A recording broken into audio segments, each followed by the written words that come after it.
നന്മയ്ക്കായി ചെയ്യുന്നവൻ എല്ലാം എനിക്കായി കരുതിയിട്ടുണ്ട്. സകലവും നന്മയ്ക്കായി ചെയ്യുന്നവൻ എല്ലാം എനിക്കായി കരുതിയിട്ടുണ്ട്. സമ്പന്നനാം അവൻ സന്നിധി മതിയേ, എനിക്കവൻ ജയക്കൊടിയേ. സുഭാഷിതം. പ്രിയനെ, നന്മയല്ലാതെ തിന്മ അനുകരിക്കരുത്. നന്മ ചെയ്യുന്നവൻ ദൈവത്തിൽ നിന്നുള്ളവനാകുന്നു, തിന്മ ചെയ്യുന്നവൻ ദൈവത്തെ കണ്ടിട്ടില്ല. Beloved, do not imitate what is evil, but what is good. He who does good is of God, but he who does evil has not seen God. യോഹന്നാന്റെ 3-ാം ലേഖനം 11-ാം വാക്യമാണ് വായിച്ചത്.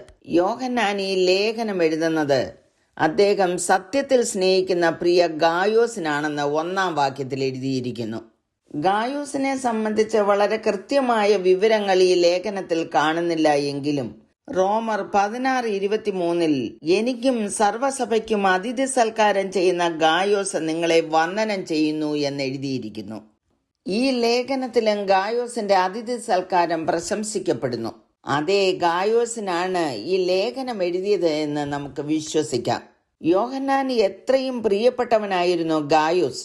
ഈ ചെറിയ ലേഖനത്തിൽ 4 പ്രാവശ്യമാണ് പ്രിയനെ എന്ന് അഭിസംബോധന ചെയ്തിരിക്കുന്നത്. അദ്ദേഹത്തിനൊരു ഉപദേശം കൊടുത്തിരിക്കുകയാണ് നാം വായിച്ച കുറിവാക്യം. അതിന്റെ കാരണം 9-ഉം 10-ഉം വാക്യത്തിൽ നിന്ന് മനസ്സിലാക്കാൻ കഴിയും.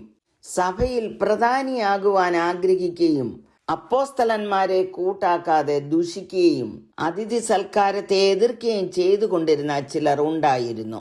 ഇങ്ങനെയുള്ള ചിലരെയെങ്കിലും നാം കൂടി വരുന്ന സഭകളിലും കാണുവാൻ കഴിയും. അപ്പോൾ എല്ലാവർക്കുമായി യോഹന്നാൻ എഴുതിയിരിക്കുകയാണ് നന്മയല്ലാതെ തിന്മ അനുകരിക്കരുത് എന്ന്. തിന്മയെ നിർവചിക്കേണ്ട ആവശ്യമില്ല. നന്മയുടെ വിപരീതമാണ് തിന്മ. ദൈവത്തിൽ വിശ്വസിക്കുന്നവർ തിന്മയല്ല നന്മ ചെയ്യണമെന്ന് വേദപുസ്തകം പഠിപ്പിക്കുന്നു. നാം വായിച്ച കുറിവാക്യത്തിൽ തന്നെ യോഹന്നാൻ പറഞ്ഞിരിക്കുന്നു നന്മ ചെയ്യുന്നവൻ ദൈവത്തിൽ നിന്നുള്ളവനാകുന്നു എന്ന്. എഫേസ്യർ 2:10 പൗലോസ് എഴുതിയിരിക്കുന്നത് നാം അവന്റെ കൈപ്പണിയായി സൽപ്രവൃത്തികൾക്കായിട്ട് ക്രിസ്തു യേശുവിൽ സൃഷ്ടിക്കപ്പെട്ടവരാകുന്നു.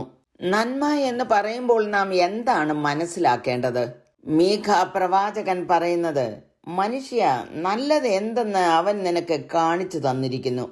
ന്യായം പ്രവർത്തിപ്പാനും ദയാതൽപരനായിരിക്കാനും നിന്റെ ദൈവത്തിന്റെ സന്നിധിയിൽ താഴ്മയോടെ നടപ്പാനുമല്ലാതെ എന്താകുന്നു യഹോവ നിന്നോട് ചോദിക്കുന്നത്? യേശു കർത്താവിന്റെ വാക്കുകൾ ലൂക്കോസ് 6:45 ഇങ്ങനെ എഴുതിയിരിക്കുന്നു, നല്ല മനുഷ്യൻ തന്റെ ഹൃദയത്തിലെ നല്ല നിക്ഷേപത്തിൽ നിന്ന് നല്ലത് പുറപ്പെടുവിക്കുന്നു, ദുഷ്ടൻ ദോഷമായതിൽ നിന്ന് ദോഷം പുറപ്പെടുവിക്കുന്നു. അപ്പോൾ മനുഷ്യന്റെ ഹൃദയത്തിൽ നന്മയും തിന്മയും ഉണ്ട്. നന്മയുള്ള ഒരു മനുഷ്യനെ തിരിച്ചറിയുവാൻ അവൻ പുറപ്പെടുവിക്കുന്ന ഫലം നോക്കിയാൽ മതി. ദൈവിക ഗുണമാണ് നന്മ ചെയ്യുക എന്നുള്ളത്. തിന്മ പ്രവർത്തിക്കുന്നവനെല്ലാം വെളിച്ചമാകുന്ന ദൈവത്തെ പകയ്ക്കുന്നു എന്ന് യോഹന്നാൻ സുവിശേഷത്തിൽ പറഞ്ഞിരിക്കുന്നു.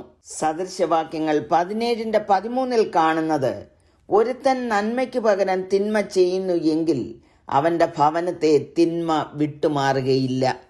ഓരോ വിശ്വാസിയും ശോധന ചെയ്യേണ്ട കാര്യമാണിത്. പത്രോസ് എഴുതിയിരിക്കുന്നു, നിങ്ങൾ നന്മ ചെയ്യുന്നതിൽ ശുഷ്കാന്തി ഉള്ളവർ ആകുന്നു എങ്കിൽ നിങ്ങൾക്ക് ദോഷം ചെയ്യുന്നവനാർ. നന്മ ചെയ്യുവാൻ അറിഞ്ഞിട്ടും ചെയ്യാത്തവനത് പാപം തന്നെ.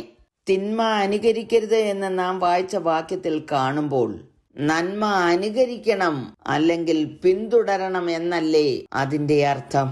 പ്രതിഫലേച്ഛയില്ലാതെ മറ്റുള്ളവരുടെ പ്രയോജനത്തിനായി നാം ചെയ്യുന്ന ഏത് കാര്യങ്ങളും നന്മയാണ്.